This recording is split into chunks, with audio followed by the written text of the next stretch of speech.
Today, we're talking about something that many think is not sexy. Okay, parenting. This is something that's particularly interesting to me because I'm somebody who wants to have kids. I do. I want to have kids.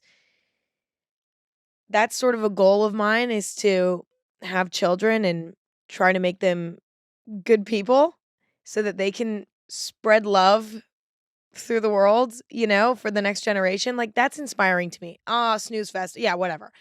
So, as I'm vaguely approaching this time of my life, I'm thinking about parenting. I'm thinking about what being a good parent is. I'm thinking about how I should be preparing myself to be a parent one day. How can I start now? And that's why I'm so excited to be talking to Dr. Aliza Pressman today.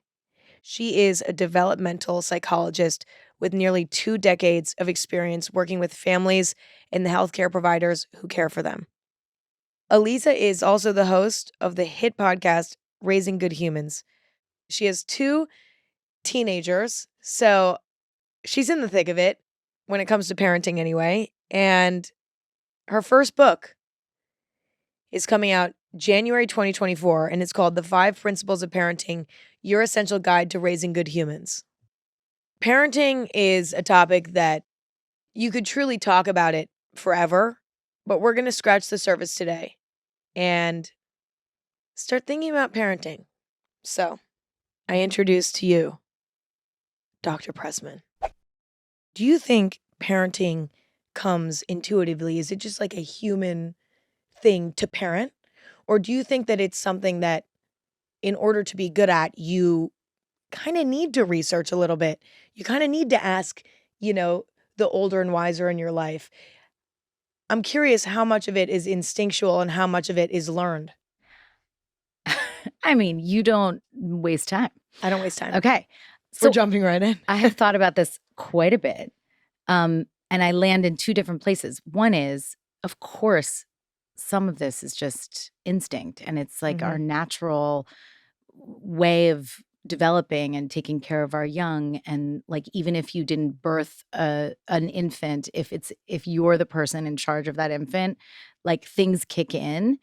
But part of the problem is that some of the things that kick in are instinct. They just might be leading you down a path that you don't mean to be going on because you go to the place that your childhood experience brings you to. And so for some people, instinct is awesome. And for other people, instinct, it's like people that you're attracted to. Like, does your gut lead you to someone that says this is safe, but actually safety for you is a memory of an unsafe home? Right. So is there instinct? Yes. And also, like, one of the biggest predictors of a positive attachment relationship with your child is to have come to terms with your own experience in that relationship in your early years. So you have to be reflective. Yeah. And so I do think that it's nice to find people that you feel like safe, trusting, that they have, like you just look at them and you just think, and it could be your mother. It could be just somebody that you're like, I really like the relationship that you've developed with your child. Tell me a little bit about that. So that didn't really answer your question, but it's a little bit of both. No, it did. Well, I also think too, what works for one parent is not going to work for the next. Like, do you think that the philosophy on parenting is consistent, just in general for raising all kids? Or does one piece of advice not fit all? For sure, one piece of advice does not fit all. And I think your ears should always perk up if somebody sounds like it's like parenting is a religion. I've noticed that. Yeah, right? Like, what? It's so not. Yeah. Yeah. And I think that that's a red flag. Like anytime where you're going to be a robotic parent because you have so much, like here are all the rigid scripts and all the ways that you should be. Because of course it's different. It's different between kids, right? Like you have one kid with one temperament, it's going to be different. But I do think there's an overall parenting approach where we have research that suggests there's like one that's a little bit better. And it's how you interpret it that will be different. So there are 3 styles that people look at in the research. There's 4. One is neglect. That is obviously we wouldn't be here. But the 3 styles are authoritative, authoritarian, and permissive. And it's not like we all fit into exact categories. So the way it's looked at is you look at both sensitivity, like the connection, the relationship, the paying attention to the individual child, and the other side of it, which is what's called demandingness, but really you can think of it as like boundaries, limits, control. And authoritative parents are kind of balanced on both fronts. They're both sensitive, but they also have really appropriate boundaries, clear limits, like you know what to expect. And that gives a sense of safety emotionally and a sense of safety physically. And it gives you the freedom to be who you are. Then there's the other side of each extreme. The permissive is super sensitive, loving, delicious, amazing. So hard to give boundaries and limits because those parents typically feel like so uncomfortable with their children's discomfort from having a limit that they like bend in whatever direction they need to make them happy. And in doing so, this is typical, it's not always, but typically those kids end up more anxious and more unhappy because you can't always Well, be they don't have a pleased. rock. Yeah, like you don't feel centered in the same way, but you have a connection and that's wonderful.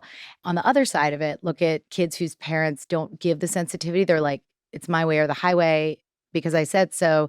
That's authoritarian. And those kids tend to just lie to their parents more because the rules are so rigid that they become like great liars. So if you know anybody who had really strict, like my ex-husband's parents were so strict and they thought he was so perfect.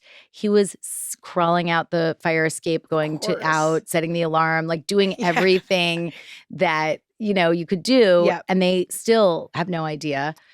But on the other side of it, so the relationship isn't strong. So you kind of have to decide as a parent, like, well, what am I looking for? And then also, what outcomes do I want for my child? And like you said, it's going to be different. Like what I think of as what I'm hoping for my kids is going to be presumably different than what you're hoping for. Although I'm sure there's like a baseline of similarity. Totally. So I would say that's the thing that always you could lean on is all feelings are welcome, all behaviors are not. Like you could feel and be exactly who you are. I'm still going to give you boundaries and limits, and that's going to keep you safe. And the rest is like, do what you want. Yep.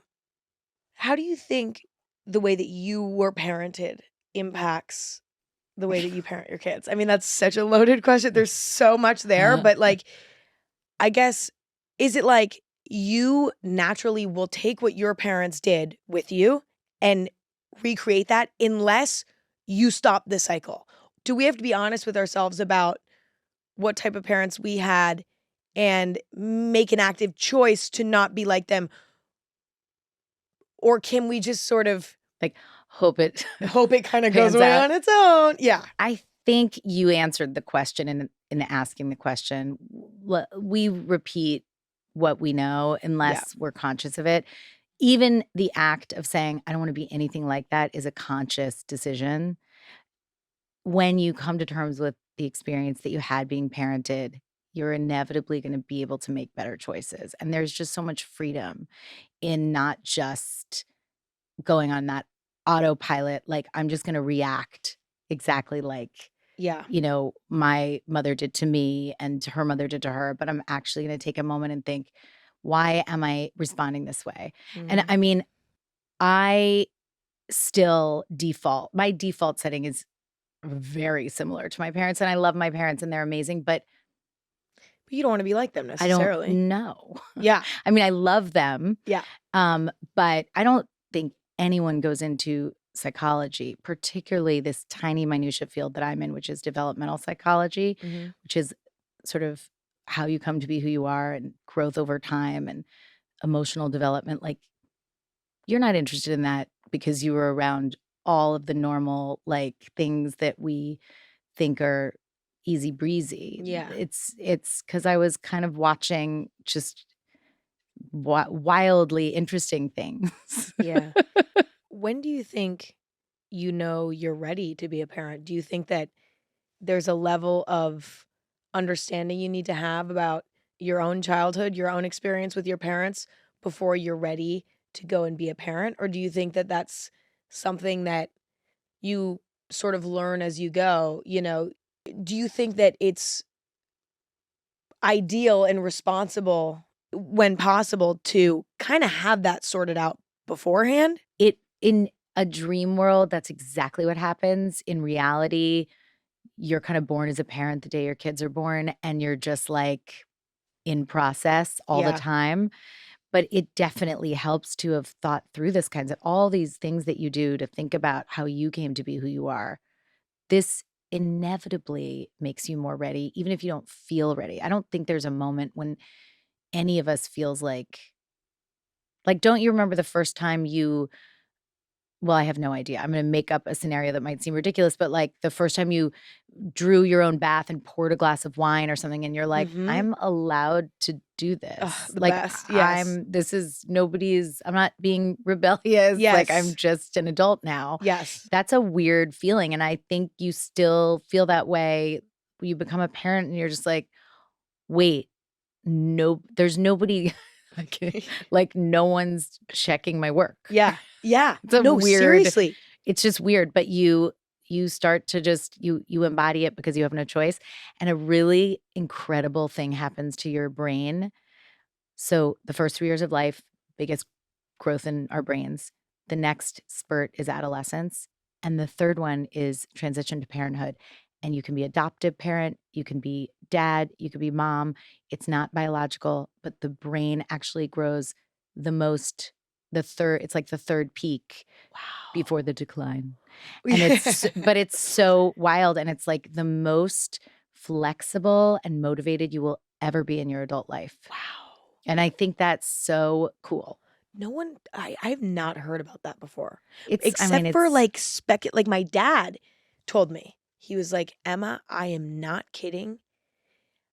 And he doesn't have the science to back it, right? Like, he doesn't know about this scientifically. He just felt it. He was like, the day I became your dad, like, my brain changed. he was right. Like, he was like, I could have never predicted it. I couldn't understand it.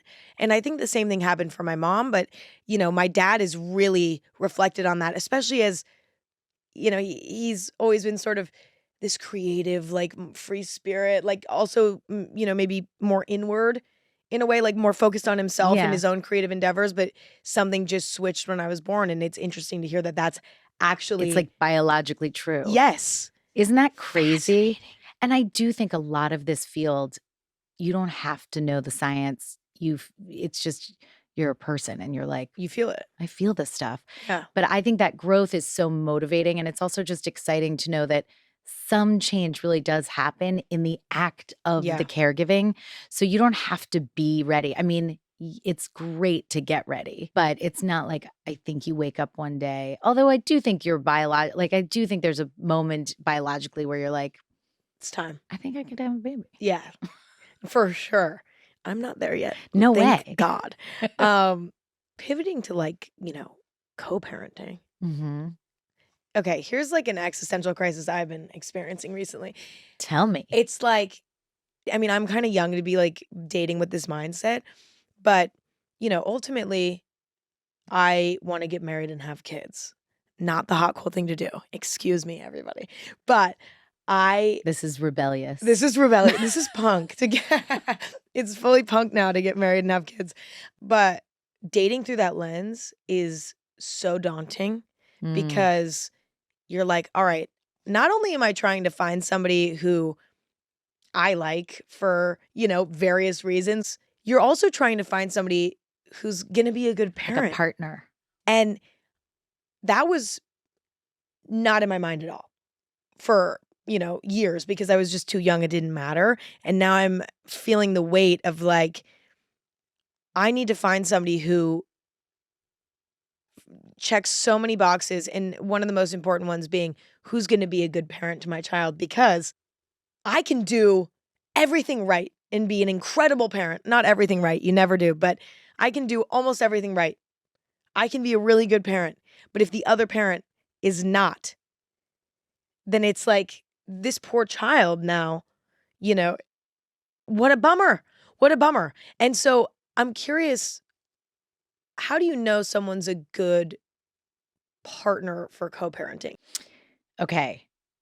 So a couple of thoughts. The first is I think it's so cool to get to that place when love becomes more than attraction and intense excitement. Yeah. And when you're thinking about like, wait, what is this long term? I think it's a balance of like who compliments you. And I will say, just to ease anybody's worry, it really only takes one caregiver Mm, that makes you feel seen and safe and secure to have positive outcomes for kids. So like a second one is great. Obviously that's even better, but you're not screwed if you only have one. that's really promising. I mean, I wouldn't look for like a Yeah. a We dud, still shouldn't settle, but yes. but you can really grow resilient, amazing humans with one loving adult in their life. But I would say that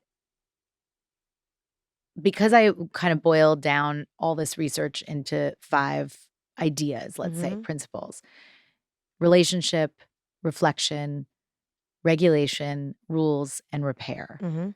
Those are the 5 things that I think we all need to possess and have capacity for in order to do our best in relationships and with our kids. Mhm. So if you're a person, for example, who's really good at relationship, connecting, sensitivity, but you feel uncomfortable with rules, maybe you find that partner that's really good at that.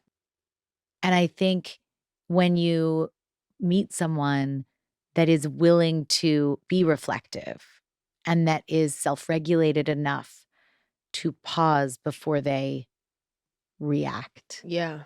and when you see that they set appropriate boundaries, that they have the kind of rules for themselves and others that keep everyone kind of knowing what to expect and safe. And then I think repair is everything because people in relationships and parent child relationships do not have like a beautiful dance. It's messy. Yeah. But when you can come back from it, and this is all in the research, it's like how couples repair. How do you come back from a dysregulation? How do you come back from disrepair? How do you come back from a fight? I would look at that more than I would look at whether or not you fight, because Interesting. that's when you understand that there's stability in that person or not. You know, somebody who has a fight with you and is like, that's it, that doesn't feel safe. Like the hard feelings part can't be a threat to the overall Relationship as a whole. relationship. Mhm. If it is, that person has to figure out what kind of experience they had in their early years that makes them think that any uncomfortable feelings means this is over. Yeah. So I would probably, after going through all of the things that I just said, I would look at how they come back from the disconnect. When I think about, okay, what would I look for in a Yeah, co-parent, right? I think what comes to mind immediately, like this sort of easy answer is like somebody I get along with perfectly. And there's no, and there's no right. problems and everything's great. And we're just like, we agree on everything. And it's like, but obviously that's not gonna happen. No. That just will not happen. So, it's sort of comforting to hear that it's like, who can you argue responsibly with, if you will? Totally. Yeah. When we look at attachment relationships, like Mhm. secure attachment, or if you've heard any of that stuff, anxious I'm very attachment, anxiously attached. there you go. So, Yeah. like, when you think about that, what do we look for? We look at not how a child responds when a parent leaves. We look at how the child responds when the parent returns. Mm. So the relationship isn't being judged by if you're screaming and sad if your parent goes away.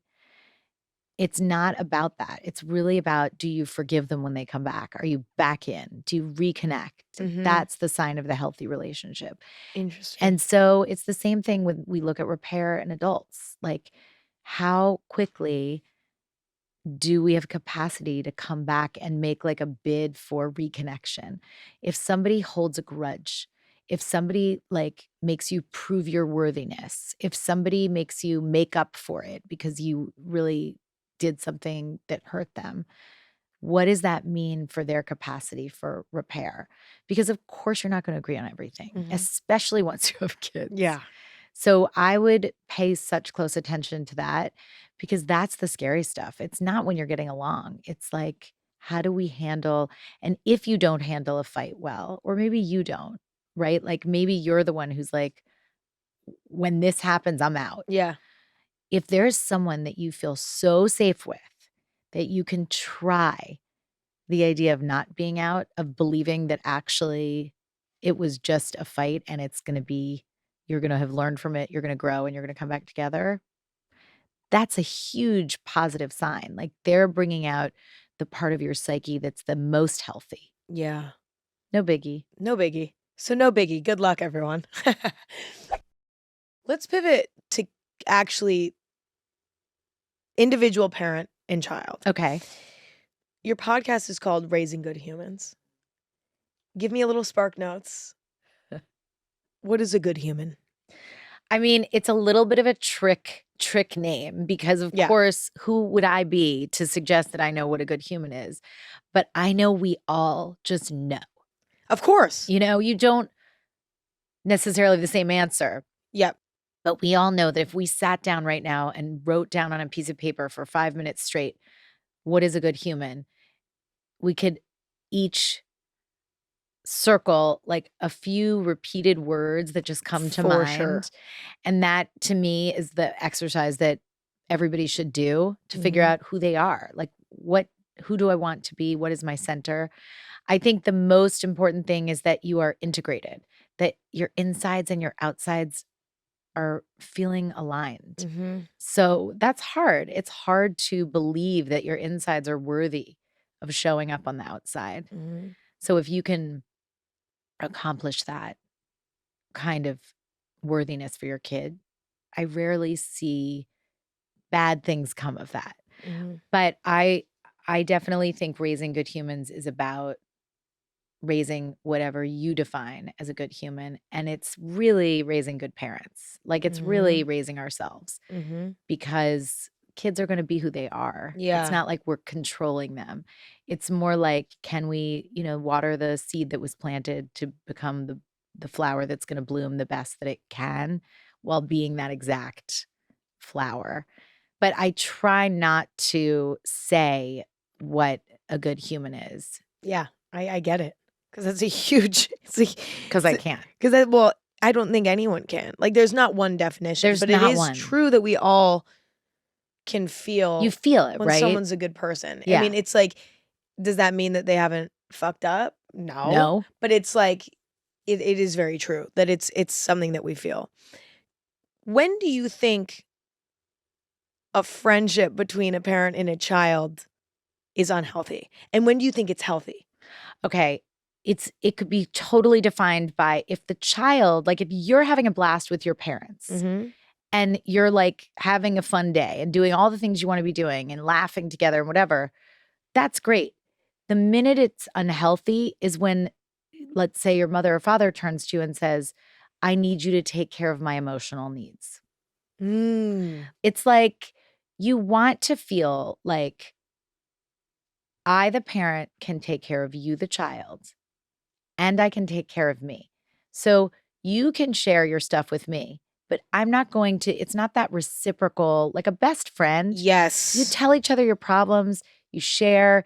One of you is struggling, you take care of them. The other one's struggling, you take, it's very equal, or it should be. With a child, that would be a red flag to me. If like that mother has nobody to turn to except for you, and then you as the child are like, I guess I have to be the caregiver to this person's emotions.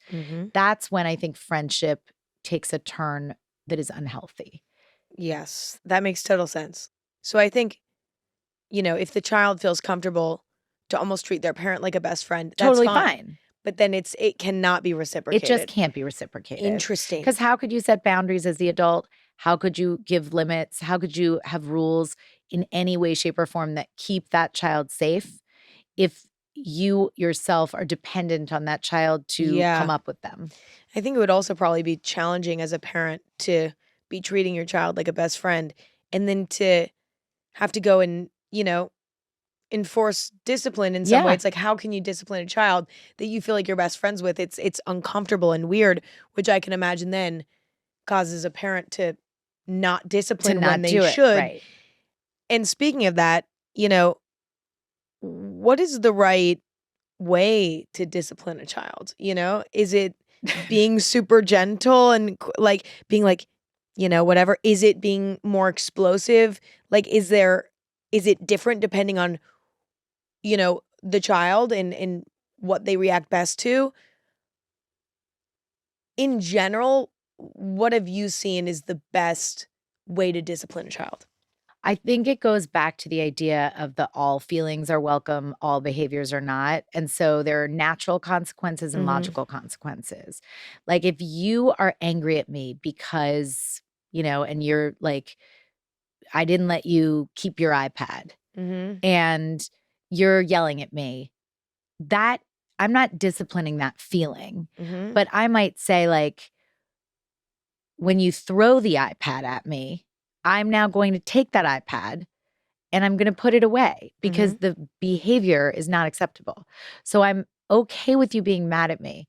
I'm not okay with you doing something dangerous with the iPad. So I will be removing it. And that's a natural and logical consequence, Yep. right? Like, but if I said, this is my rule, I'm not going to explain why, and it has nothing to do with the crime, that's not very effective. Mhm. So I think you can answer almost any discipline question with, did I honor the feeling? Mhm. Like, I see you're really angry right now. That's Mhm. allowed. Mhm. And did I explain the behavior that is expected? You can't keep the iPad on, or you can't throw the iPad, or you can't, whatever it is, and then enforce it. Like, that's what I said. And it's predictable. And I told you about it in advance. And that's that. And then once your child knows, like, oh, I'm allowed to have a feeling about this. And that's the Yeah. first part you connect about, like, I'm not just blindly, I'm not just being a tyrant here. I see what you're going through. And I'm so sorry about that.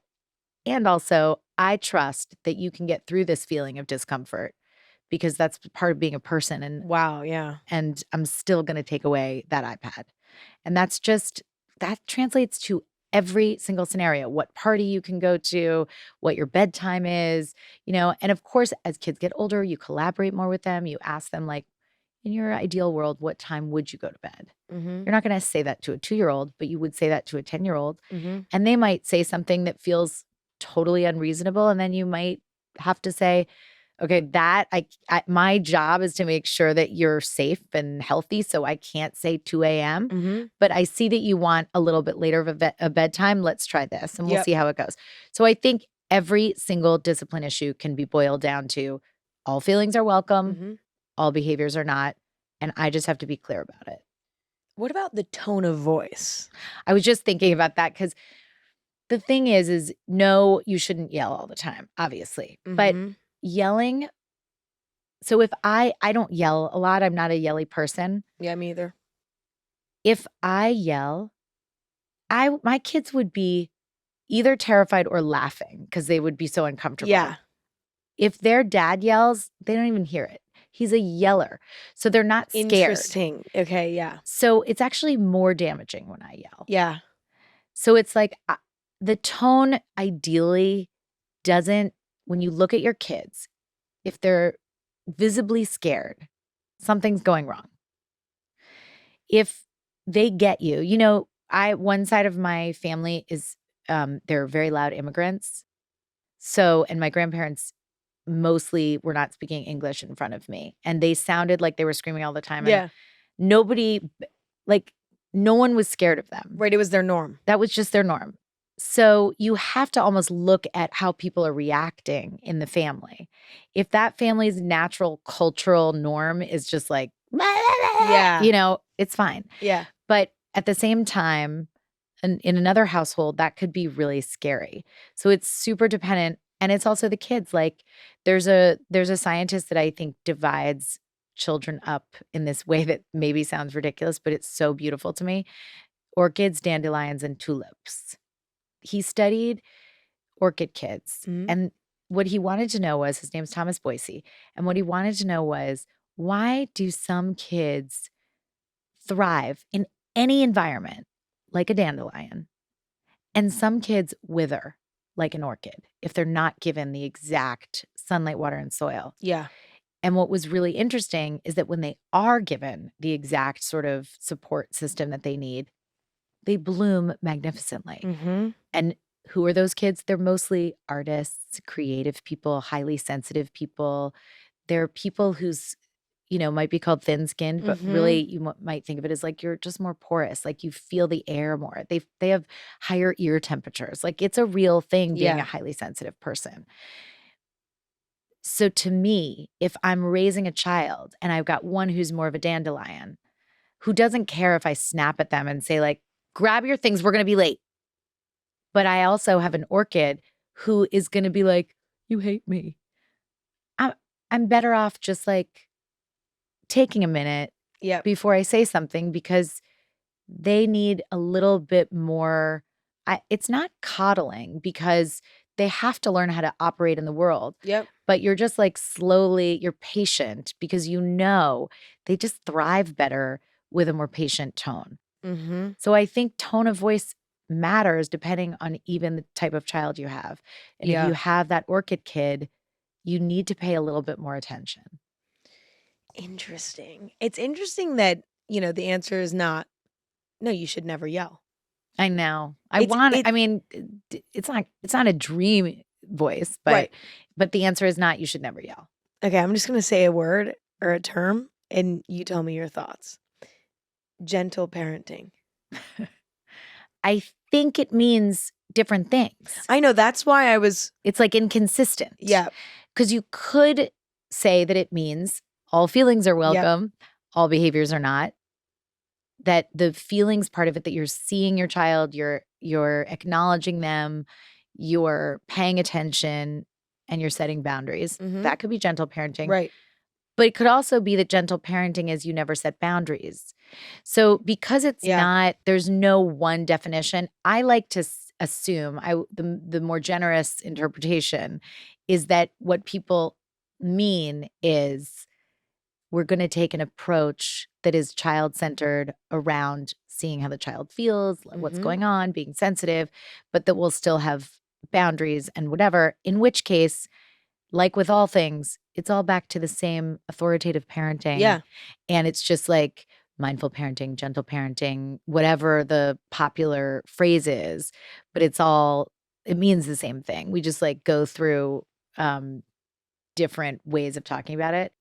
So I have a reaction to it, but my reaction is more like, it's so unfair to parents, because it's like so vague, and it might give the impression that it's about like something just soft to the point of not having boundaries. And then parents are like, am I allowed to have a rule? Is my that's child why allowed to be I don't like upset? the word or the term. Yeah, because like to me it feels completely like, it feels, and this might totally be judgmental, but it's like when I read like gentle parenting, what comes to mind is like spineless parenting, like having no backbone at all, and just being like, you can do whatever. Like, and again, that's just my like gut reaction. No, but I it. think that's half the time. Right? I think you're right. I think that is the thing, that a lot of gentle parenting, and again, because it's so vague, you could have one person who's like, no, it's not that. It's alongside a spine. Right. But the fact is, the name harkens the idea of like, we're not going to have any uncomfortable feelings. This will all be peaceful and calm and easy. And that is ridiculous and unrealistic. So I guess it's one of those things where I would want somebody to define what they mean. Yeah. Speaking of gentle parenting, to what extent should we protect our kids from, conflict and hurt and even danger at times? And how do you find a balance between kind of sending your kids out and being like, I don't know, and overprotecting them? Because, it's like you don't want to send them into a situation where they're going to be in danger, but also danger is everywhere. So, you have to let your kids go at some point, but you don't want to overprotect them. So, how do you recommend finding that balance? Okay, it's about resilience.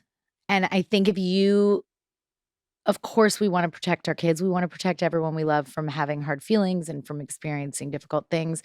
But if you don't exercise those muscles and you get thrown into the world of finding out that things can't always go your way, you end up weaker for it because you didn't have the hard experience. So the way you could look at it is this a manageable stressor or unmanageable?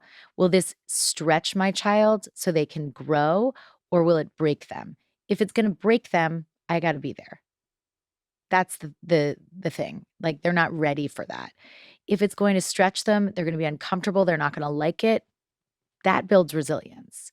So that's like what I always ask parents is what you're asking of your child something that is survivable, but you just don't think that it's fair to have them be uncomfortable? Because that is a terrible message. Yeah. Right? Like, they should know that your adult self isn't like, oh my God, it's the end of the world, I'm going to tell them to give you the part in the play that you didn't get. Yeah.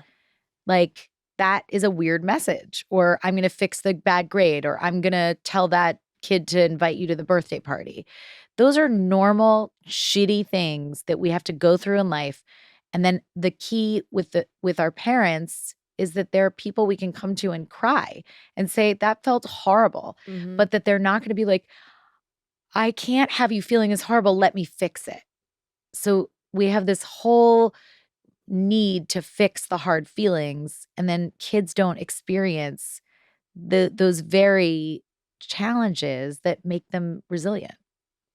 What about when a child wants to go do something dangerous? Like they want to put themselves in danger, and this is risky. Like, this is not okay. Or like, this could be risky. It probably won't be, but it could be. Because again, anything can be Anything. risky. So I am yeah. My brain can find the risk. Oh, me too. I'm terrible I'm about like, that. Now that I'm an adult, it's like everything feels like, a death wish to me. I'm like, I can't, what can I do anymore? But, most young people go through a phase where they want to do stuff that's dangerous. They want to go drink with their friends when they're underage. They want to go to this party late at night. They want to go, drive around with their friends when they're not supposed to because they only have a permit, whatever it may be. How do you create boundaries there that keep them safe?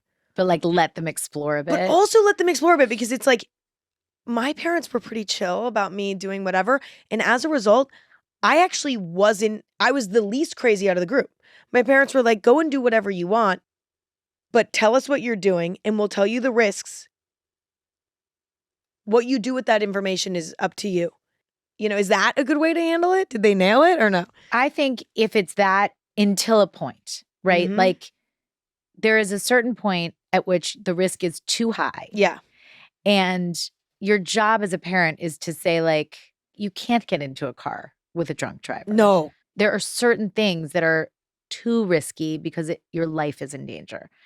But there's lots of risky stuff that doesn't put your life in danger, that is just going to be a dumb idea. And those things, it is great for parents to be like, here's the thing. If that happens, here's the consequence, and you get to make the choice of whether or not you're going to do it. I think to the point of,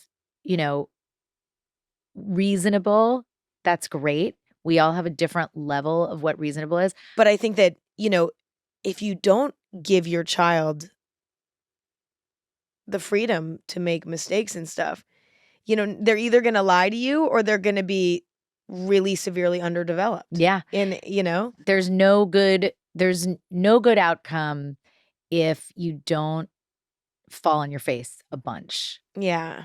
I know. And that's just so painful to know, is that you just have to sit there and witness it, offer a glass of water and a hug. I mean, a glass of water seems very boring. I know. I just said that. Maybe a little lemonade. Yeah, like maybe we put a little lemonade in there. But it's the idea that you can't, bubble wrap the world. which is just hard. And that's part of our development as adults, Yeah. that our loved ones can handle difficult experiences knowing that they're going to come out the other side. That is like the biggest gift you can get, which you can only get from experience. Yeah. How do you apologize to your kid?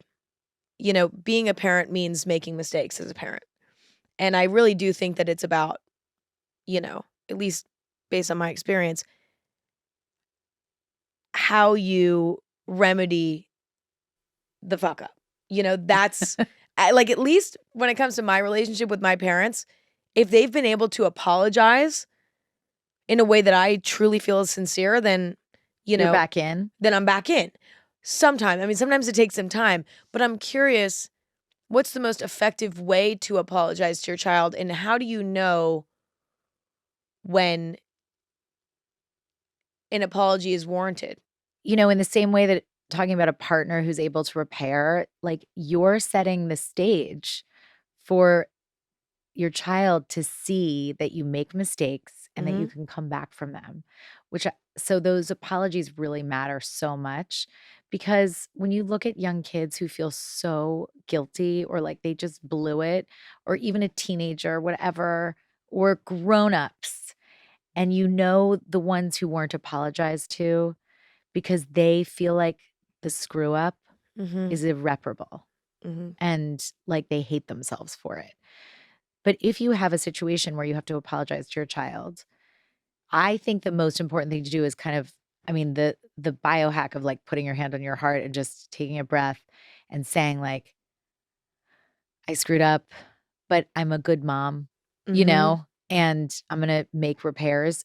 It gives you like a little moment of self-compassion, because Yes. when you apologize, I don't want you as the parent to make your child feel like you're just berating yourself over and over. So you can be like, hey, I expect that sometimes I'm going to mess up. This was one of those times. Here's what I did that I wish I hadn't done.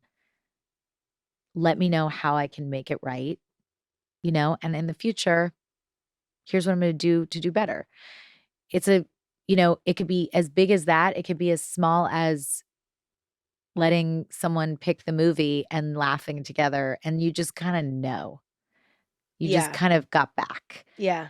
Um, but I do think that the first part of the apology has to be with yourself so that your Mm. child recognizes that it's not the end of the world to have to apologize. Right. Yeah, that's very true.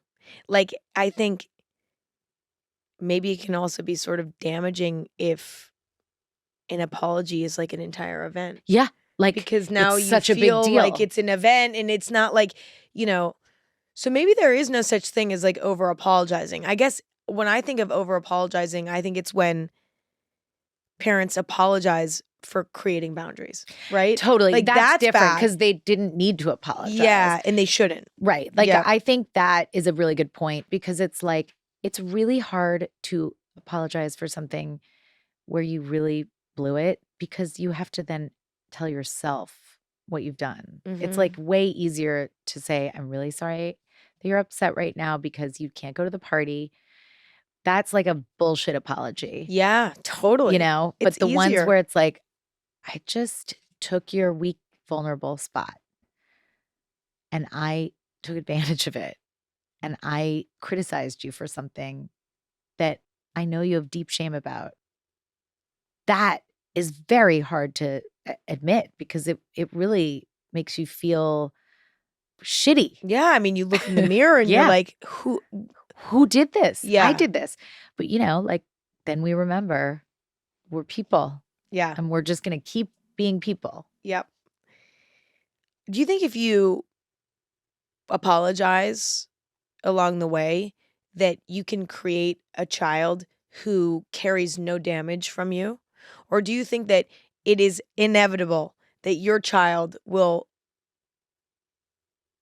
bring some damage with them throughout their life? Because I swear my parents were fucking amazing. Like, I really did have phenomenal parents, but, you know, I have some issues from them, For sure. We all do. It's inevitable. Yeah, I don't think you cannot have that. Like, because I look at my situation and I'm like, I don't know how they could have done any better. They've apologized even for everything, especially like, now that I'm an adult, my parents have apologized for everything. I've figured out all the different things that they did and how that impacted And me they now. were open and receptive. So open, That's so amazing. receptive, so like, my mom apologizes on a weekly basis to me about various things. She's like, I just remembered this one thing I did when you were like 12 and I feel so bad. It was so mean. And I'm like, hey, it's all good.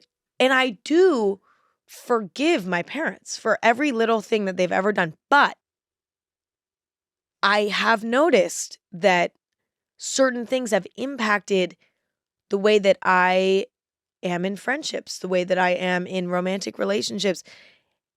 And that, the apology doesn't change that. Right. And so now, it's taking a whole nother,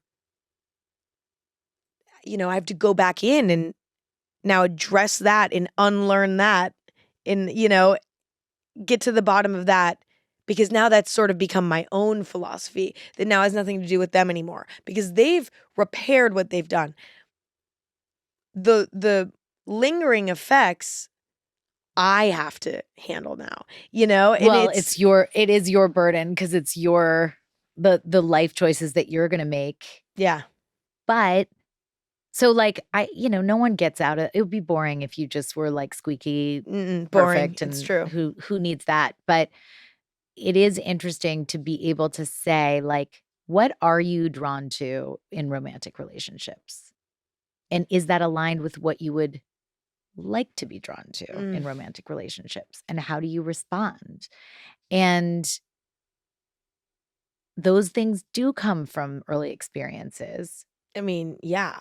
Like when my parents got divorced, it rattled things a little bit. Yeah. And then now I'm very anxiously attached because I feel like I can be, the way I internalize that was I'm being put on the back burner. So then now I'm super anxiously attached because I'm like, I can just be abandoned at any point. So so your place that you'll work on is believing somebody's there, even if they go away for a weekend or don't want to have dinner or are grumpy about something.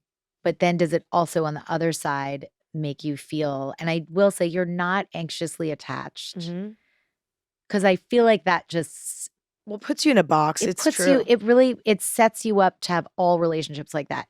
But it does sound like your natural inclination might be to be worried that someone's leaving.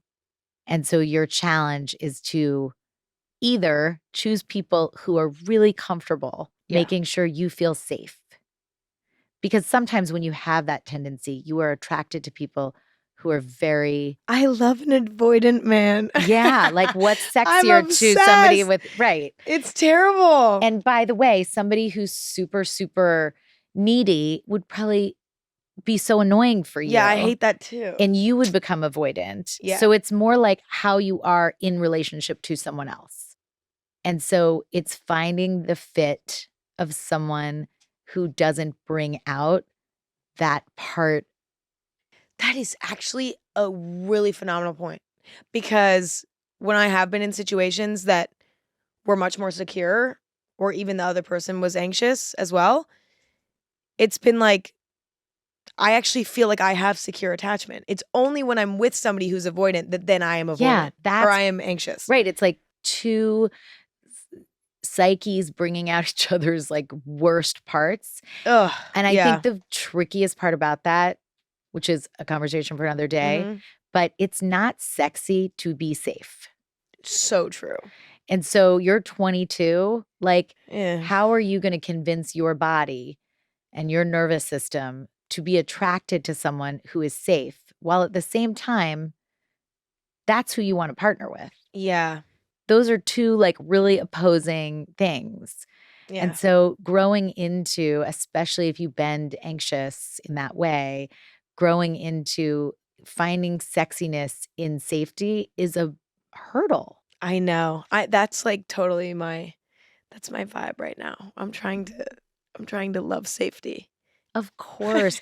And it's really about like finding the person who brings out and who you bring out that sense of safety and finding the sexy in safety. And that's Mhm. just, I remember once someone said to me, that isn't sexy or Mhm. love, it's anxiety. Yeah. And I was so young at the time. And I was like, what? Anyway, moving Yeah. right along. And then here I am decades later, and I remember it because it's hard not to confuse those things. But Mhm. yeah, when you can find two nervous systems that bring out a sense of ease Mhm. and you don't think of it as boring and lame, you win. Back to kids. Yeah. By the way, that was a detour I needed right now. Well, more on that after. But many kids feel a pressure to become what their parents envision them to be. Like, Yeah. you should get this job. You should get married at this age. You should do this. You should do that. What are your advice for parents on how to not do that and how to let go of those, expectations? And what are your advice to kids when it comes to blocking out that noise and doing what you want to do? I think for parents and people in general, the people that you love need to know you love them for who they are. Not a single bit of their accomplishments, not how they look, not how they act, but who they are inside at their core. And so if you catch yourself praising and, deifying qualities that Mhm. are about performance, catch yourself so that your kids know that they are loved for who they are and that it doesn't matter that they got 12 trophies or that you aren't invested in whether or not they end up doing this job or this college, going to this college or going to that whatever or marrying Mhm. that person. And we as the parents have to be vigilant about catching ourselves in how we praise and what we pay attention to, not just in our kids, but in other people.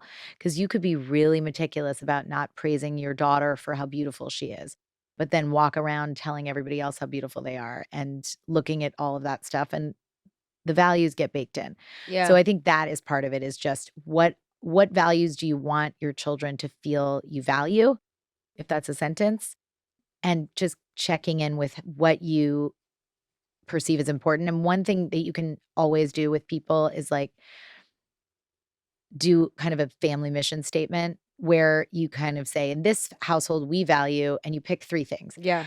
And when your kids get to even age 4, ask them what they think you value. And Mhm. if there is a misalignment, it's just information. Like if you're like, we value kindness, compassion, and persistence. Yeah. But your kids are like, I think you value hard work, performance, and success. No judgment on either of those, but there's a misalignment. So figuring out whether or not you, or be honest with your kids, Yeah. you know, it's almost worst if you pretend that you don't care about certain things, but you Yeah. do. And then for young people, resisting looking outward for your worth, which is impossible, but it's just a practice. It's a Yeah. practice every day of recognizing and getting the courage up, starting with your parents because they're the people that are not going anywhere, hopefully, Mhm. of saying, this is who I am Mhm. and realizing you're still loved. As a parent, what's the responsible way to enforce boundaries with the internet? Ugh, Because yeah. it's such a nightmare. I mean, my parents kinda let me have free reign, and Well, it served you. It ended up serving you. You did well with it, I know, and but that's the exception. but I know, and but even with me, psychologically, as much as it literally built a career for me, and I'm obviously beyond grateful for that, it also has given me, I mean, there's so much damage that it's also caused. What kind of damage do you feel like it's caused? Well, I mean, for sure, severe body image issues throughout my whole life. I mean, since I was like 10, okay? I think it makes my anxiety a lot worse. I'm already an anxious person. It definitely exacerbates depression for me, which I also already have. Or maybe those are, Byproducts. it Who could be knows? because I've been on the internet since I was so young.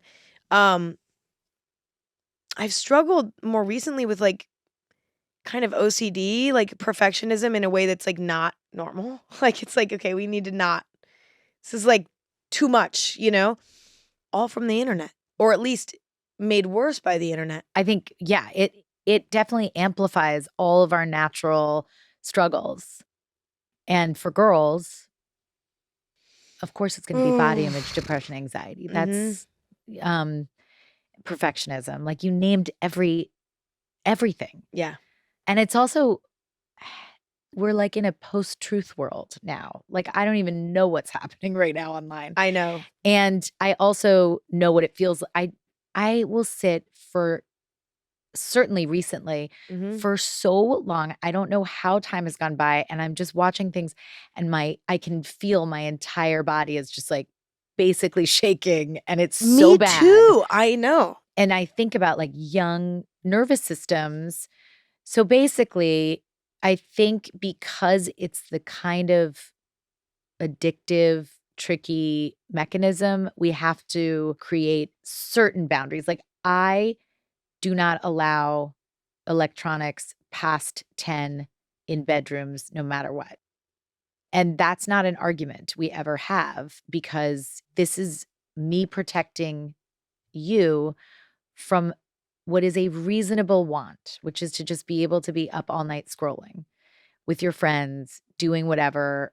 I can't imagine how you could have the self-control with a teenage brain. Mm. Like it's all gas, no brakes. Like I'm there as a support system for that. Yep. But unless we're on vacation. Yeah. But then